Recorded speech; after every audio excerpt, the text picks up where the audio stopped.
Welcome back to our channel, ladies and gentlemen. The relationship between President William Samoei Ruto and his deputy Rigathi Gachagua is deteriorating, and very soon it is becoming a threat to national security. Those are not my words. And in this video, ladies and gentlemen, I want to beseech you to stay with me to the end.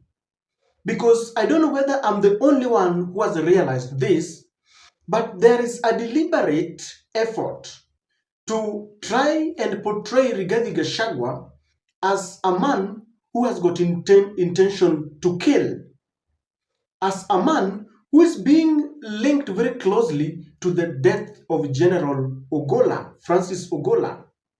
And I will prove to you in this video. There is also another deliberate plan, whether it is true or not, but deliberately there is some quarter within the presidency that is trying to paint for us a picture that the deputy president Rigathi Gachagua is a man who is a threat even to the security of the presidency, and that he wanted or he had the intention of toppling the presidency of President William Samoei Ruto. You know, anytime the president is faced with some problems, he would want to whip emotions that there was a near bloodshed. Then on the day when the former IEBC chair wanted to declare the winner of the presidential elections, we are told that someone wanted to murder Wafula Chebukati. In fact, after William Ruto ascended to power, he was to convene and appoint a committee that was going to look into the events that took place in Bomas. To date, we have never seen that committee, and that is water under the bridge. Ladies and gentlemen, I want to give you a series of short videos, only 3 of them. My own personal interaction with the deputy president, and shortly I will give some examples. I feel he has fallen short of the expectations of that high office. I first came across Mr. Rigathi Gachagua in the late 80s when we were at the university. And as a matter of fact, he was ahead of us, and I think he was heading one of the district student organizations. He had cleared university, but he had not exited. In other words, he had become a pirate. That was the terminology we used then. He was residing in some place called State House Residence. And what I used to hear about him was not very impressive. But nonetheless, on October 7th, 2023, which was exactly 1 year ago, in some place called Murngia, Alego, at the homestead of the late General Francis Omondi Ogola, together with Mheshimiwa Elisha here, Mheshimiwa Nyamita, Honorable Jalango, I've seen him somewhere, and His Excellency the President, we did meet with the Deputy President. And it was about 6:45, he received us warmly, but we were guests of General Ogola. And as you'd expect, a man of his status, you expected some decorum, temperance, prudence, good behavior. But unfortunately, some of these attributes were not present in his conduct. The Deputy President on that occasion did stand up and tell the President to our face that he had come down to get him from the Nyanza tour that we were undertaking, and that he had no business staying for too long in Nyanza. I looked at him and I wondered what was the problem with his compos mentis. In other words, was he of sound mind? And then I asked myself, we were the guests of the late General, why would he want us to exit the homestead of General Ogola? And it bothered me very much, because clearly that was what you and I, as lawyers, we call animus nocendi, intention to harm. Why would he insist that the President has no business being in Nyanza? He said it to our face 3 times, interrupting General Ogola when we were being briefed about the attack that had just been conducted by Hamas on Israel. That was my first time to interact with him very closely. Just to add on to what the Honorable Farah and Honorable Junet have said, Honorable Speaker, the security of members of parliament is paramount. And Honorable Speaker, I say that looking at you because you know on the 25th of June this year, Honorable Speaker, none other than yourself, you were a target, and you know that.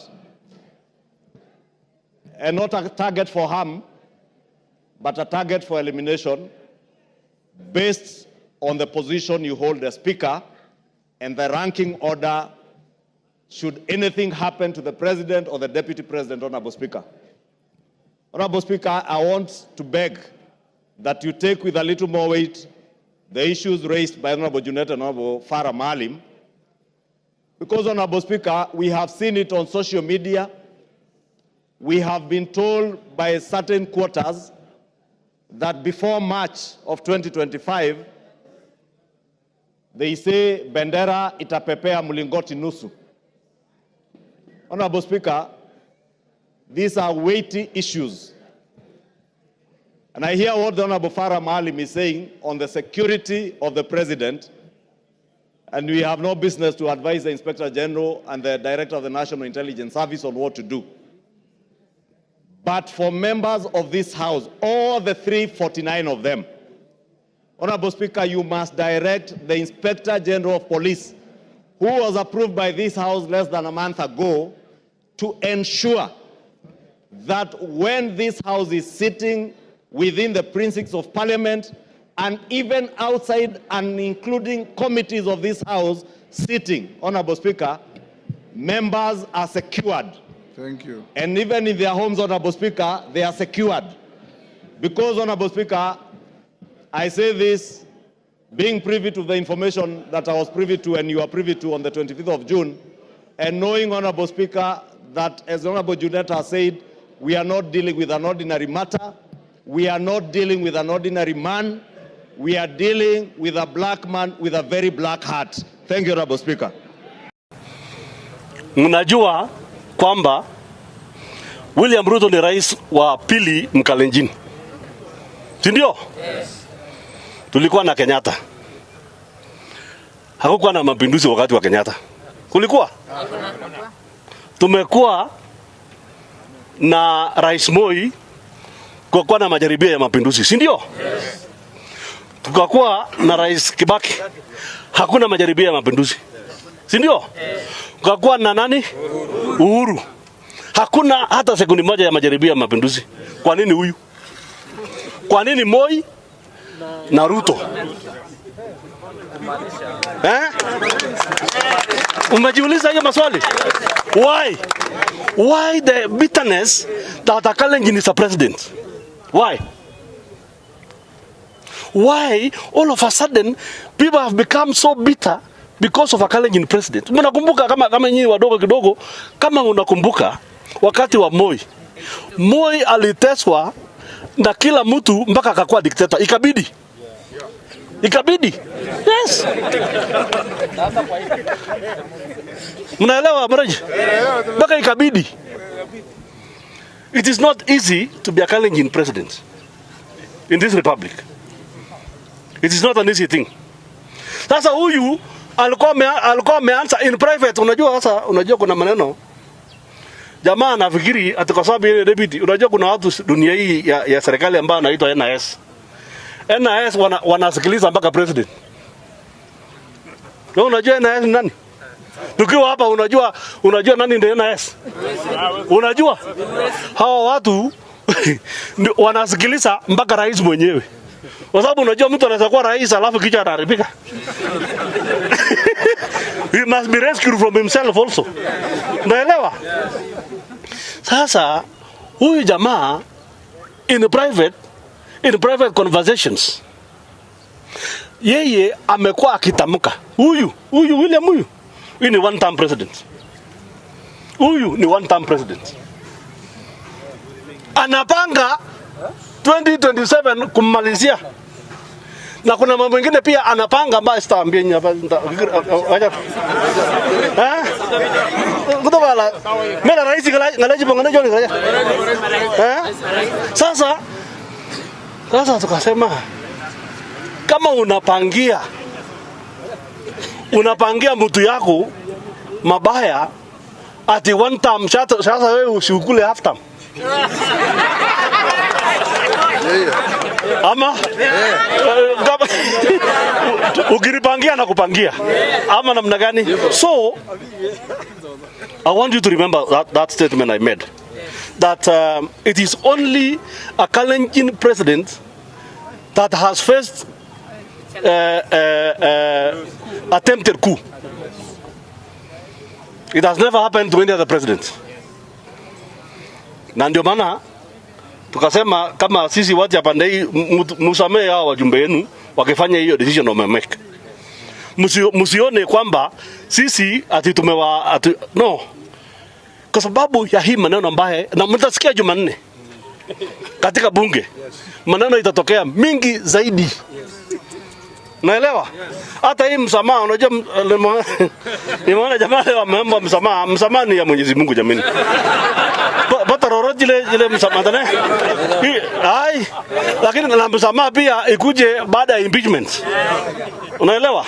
Baadaye yani tukisameana iwe mpaka tumeachana kwanza kwa sababu you will agree with me that someone is deliberately attempting to portray Rigathi Gachagua as a murderer, as a man who wants to topple Ruto's government. But what exactly are the intentions of all these deliberate allegations?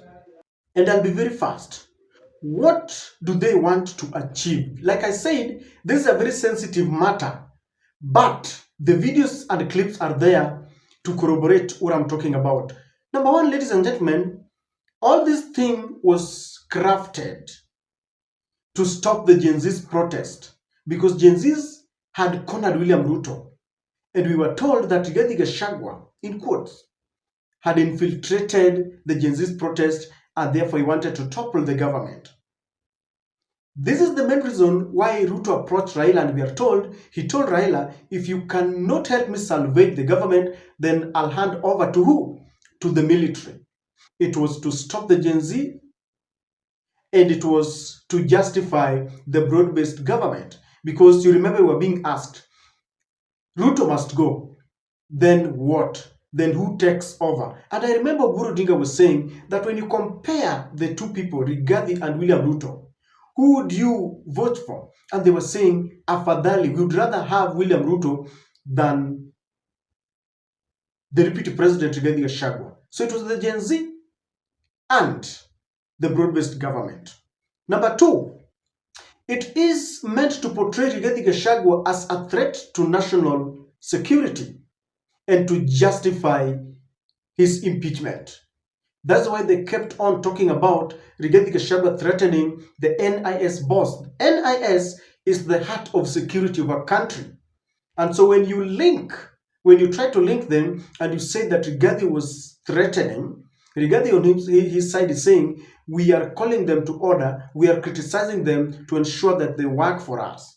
It is meant to portray him as a man who is a threat to national security and therefore should be impeached out of office. Number three, after impeachment, this is also meant to portray Rigathi Gachagua as a man who is practicing or exercising treason. Because when you want to topple a government, whether you are an outsider or an insider, a civilian, member of a security force, whoever you are, that is treasonable.